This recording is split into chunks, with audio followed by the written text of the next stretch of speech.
Pernah nggak sih kamu ngerasa heran, kok sekarang banyak banget orang yang ngelakuin hal-hal salah tapi kayak nggak punya rasa malu? Misalnya, pacaran terang-terangan, seks bebas diumbar, ngehina orang lain di medsos, atau bahkan nyuri, dan bukannya sembunyi, malah bangga.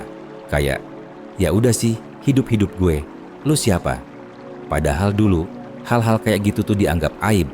Dilakuin aja udah bikin orang gemeteran, apalagi sampai ketahuan. Tapi sekarang, malu kayaknya udah pindah rumah. Atau jangan-jangan, udah punah. Sebenarnya, rasa malu itu salah satu sinyal moral dalam diri manusia. Kayak alarm yang bunyi kalau kita ngelakuin sesuatu yang nggak sesuai sama nilai, norma, atau hati nurani.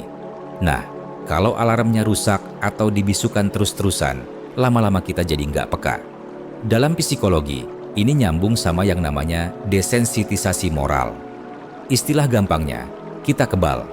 Karena terlalu sering ngelakuin atau ngelihat sesuatu yang salah, akhirnya kita ngerasa itu biasa aja. Coba deh, lihat media sosial sekarang. Banyak orang yang upload video yang sebenarnya bisa dibilang merusak moral, kayak ngejek orang lain, atau ngepost foto-foto pribadi yang seharusnya nggak untuk konsumsi publik. Dulu, orang bakal mikir 1000 kali buat upload sesuatu yang sifatnya sangat pribadi, atau yang bisa bikin orang lain merasa nggak nyaman. Tapi sekarang, justru banyak yang nganggap itu pamer atau trending. Konten-konten kayak gini justru dapat banyak view, like, dan komentar positif. Otomatis, otak kita mulai mikir, kalau ini bisa laku, kenapa aku nggak ikutan? Jadi, kenapa hal-hal yang dulu memalukan bisa jadi hal yang biasa aja sekarang? Jawabannya bisa nyambung ke fenomena lain yang sering kita lihat di media sosial, yaitu normalisasi lewat konten viral. Dulu, kita diajarkan bahwa ada batasan moral yang nggak bisa dilewati, misalnya soal privasi atau menghormati orang lain. Tapi sekarang, banyak banget orang yang justru bikin konten demi nge-challenge norma itu. Seakan-akan kalau nggak ada drama atau kontroversi, konten mereka nggak bakal dilirik. Dan ada lagi faktor yang sering nggak disadari, pembanding sosial. Ini nyambung ke teori social comparison dari Leon Festinger. Kita tuh suka bandingin diri sendiri sama orang lain. Dan ketika ngelihat banyak orang ngelakuin hal yang sama, meskipun salah, kita jadi mikir, kayaknya ini normal deh. Rasa malu pun luntur.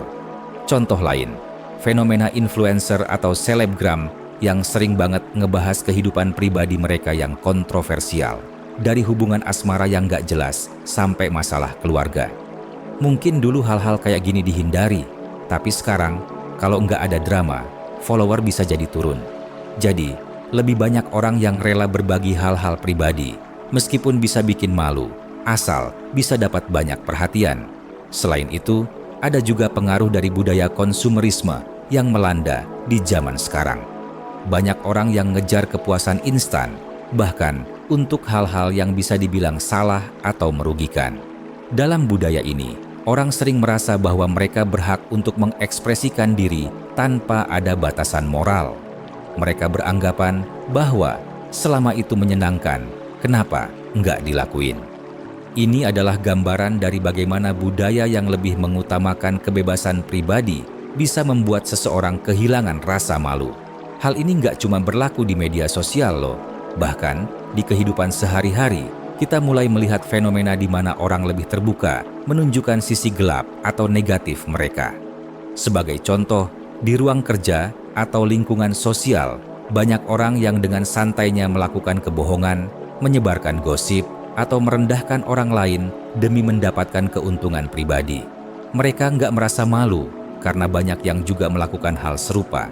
Tapi, bukan berarti kita harus ikut-ikutan. Justru, di zaman di mana rasa malu jadi langka, orang yang masih punya rasa malu itu berharga. Karena rasa malu itu bukan kelemahan, tapi tanda bahwa hati kita masih hidup.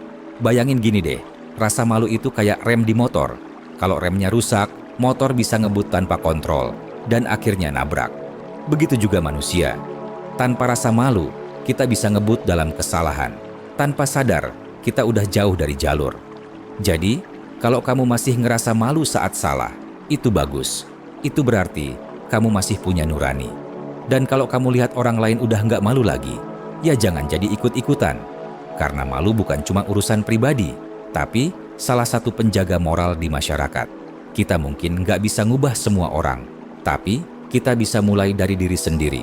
Menjaga malu, menjaga hati. Karena di dunia yang serba terbuka ini, yang bisa bikin kita tetap waras adalah keberanian untuk merasa malu ketika kita salah.